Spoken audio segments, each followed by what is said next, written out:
Oke, jadi mari kita coba bahas lagi mengenai serialnya dari Otonari no Tenshi-sama. Dan kali ini tuh sendiri masih mengenai kelanjutan untuk volume ke-9 dari adaptasi light novelnya. Spoiler ya tentu aja. Video kali ini tuh sendiri bakalan jadi video spoiler. Jadi jika kalian itu tidak keberatan, yuk mari kita coba lanjutkan. So pada chapter ketiga pada volume ke-9 kali ini kita mulai diceritakan mengenai perkembangan Chitose dan juga Itsuki ya, yang mencoba untuk mencari kado ulang tahun yang Mahiru inginkan. Sedangkan untuk Amane sendiri, dia masih sibuk bekerja paruh waktu sambil bertukar informasi bersama dengan Itsuki dan juga Chitose tanpa diketahui oleh si Mahiru. Nah, singkat cerita, ada hal lain yang terjadi ya pada Mahiru dan semua siswa di sekolah, di mana telah diterbitkan surat undangan wali murid untuk menentukan masa depan anak-anaknya. Nah, jadi kalau di Jepang itu ada satu program di mana pihak sekolah akan mempertemukan murid-murid dan orang tuanya untuk memberikan konsultasi mengenai jenjang pendidikan yang akan diambil setelah lulus dari SMP ataupun SMA. Di mana biasanya tidak sedikit juga dari para siswa memilih untuk langsung bekerja setelah mereka itu lulus SMA. Entahlah itu karena masalah ekonomi atau karena pilihan dari mereka sendiri. Dan tak jarang pula akan ada konflik dari pilihan orang tua dan juga muridnya sendiri. Maka karena itulah pihak sekolah akan menjadi pihak ketiga dan memberikan beberapa pertimbangan yang bisa para siswa ambil. Nantinya seperti anak-anak yang memiliki nilai akademik yang baik, mereka akan dianjurkan untuk masuk ke perguruan tinggi.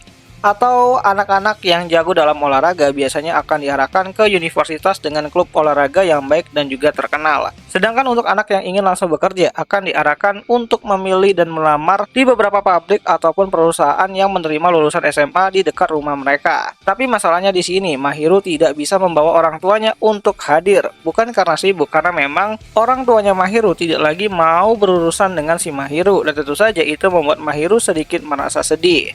Nah, di sini baik Amane, Itsuki dan juga Chitose ya, mereka semua sangat mencemaskan mengenai bagaimana orang tua mereka akan datang nantinya.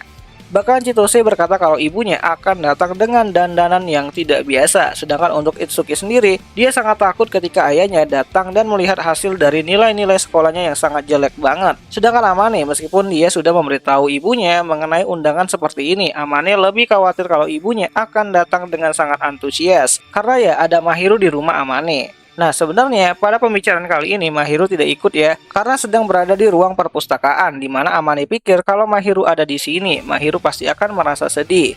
Bahkan Amane juga menduga kalau orang tua Mahiru tidak pernah datang pada acara seperti ini, atau Mahiru sendiri yang memilih untuk tidak memberitahu mereka. Ya, jika mengecualikan soal Sayu, Amane merasa kalau Asahi pasti akan mau datang jika Mahiru memberitahunya. Namun ya lagi-lagi semua itu tergantung kepada si Mahiru, di mana menurut Amane, kedatangan Asahi di hidup Mahiru pada saat ini adalah suatu keterlambatan. Oh ya, sekedar mengingatkan aja kalau Shina Asahi itu adalah ayah kandung dari si Mahiru yang sempat muncul pada volume keempat atau 4,5-nya ya, aku agak lupa gitu. So, singkat cerita, waktu pertemuan dari wali murid pun tiba ya, di mana Amane melihat ibunya datang dengan tampilan yang sangat anggun banget, didukung dengan postur tubuhnya yang tidak terlalu tinggi dan juga cenderung seperti anak muda pada umumnya. Amane pun mulai khawatir nih kalau ibunya akan jadi bahan pembicaraan para murid-murid cowok di kelasnya. Nah, di sini si Hoko yang mulai menyapa si Amane, di mana si Hoko berkata kalau ia merasa sangat khawatir banget dengan si Amane, di mana selama ini Amane hanya menghubungi si Hoko jika ada perlunya aja. Padahal si Hoko juga ingin sekedar berbicara saja dengan anaknya tersebut. Tapi ya Amane jarang menghubungi ibunya. Dimana Amane juga berkata kalau ia meminta ibunya untuk berhenti mengirimkan foto-foto kecil Amane kepada si Mahiru. Dan tentu saja ibunya Amane menolak akan hal tersebut. Nah, singkat cerita si Hoko ingin Amane menceritakan mengenai nilai-nilai akademiknya. Dimana si Hoko yakin kalau Amane pasti sudah berusaha cukup keras ya untuk menjadi lebih baik daripada yang sebelumnya. Dan tentu saja dengan keberadaan Mahiru di dekat Amane, si Hoko yakin kalau Amane akan baik-baik saja. Apalagi si Hoko berkata kalau tahun depan, tepatnya tahun ketiga Amane dan Mahiru di SMA, akan jadi tahun-tahun yang sangat sibuk, di mana diam-diam Amane berniat untuk masuk ke universitas melalui jalur rekomendasi sekolah. Selain mengumpulkan uang dalam bekerja paruh waktu untuk biaya pernikahan dengan si Mahiru, Amane juga menyiapkan uang untuk kehidupan mereka nantinya setelah mereka itu menikah. Sungguh pasangan yang bikin iri banget gitu. Nah, di sini si Hoko berpesan ya, sebelum masa-masa sibuk Amane datang, ia berharap Amane bisa kembali ke rumah orang tuanya pada musim dingin selanjutnya. Karena setelahnya Amane akan sangat sibuk dengan pendidikannya.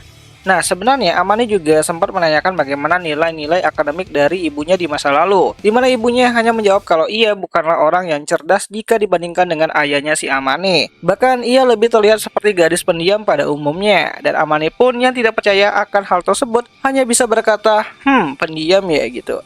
Nah, untuk video kali ini hanya berfokus pada pembicaraan Amane dan juga ibunya ya mengenai rencana Amane yang ingin masuk ke perguruan tinggi. Masih belum ada interaksi antara Amane dan juga Mahiru. Jadi masih aman buat ngebahasnya. Nah, bagaimana nih? Mau masih lanjut atau enggak sih bahas Otonari no Tenshi Sama? Jika kalian tertarik, coba deh ketik lanjut bang di kolom komentar. Siapa tahu menarik gitu. Dan di akhir kata itu aja dulu mengenai video singkat kali ini. Dan jika ada yang salah aku minta maaf dan sampai jumpa di video yang lainnya. Jani.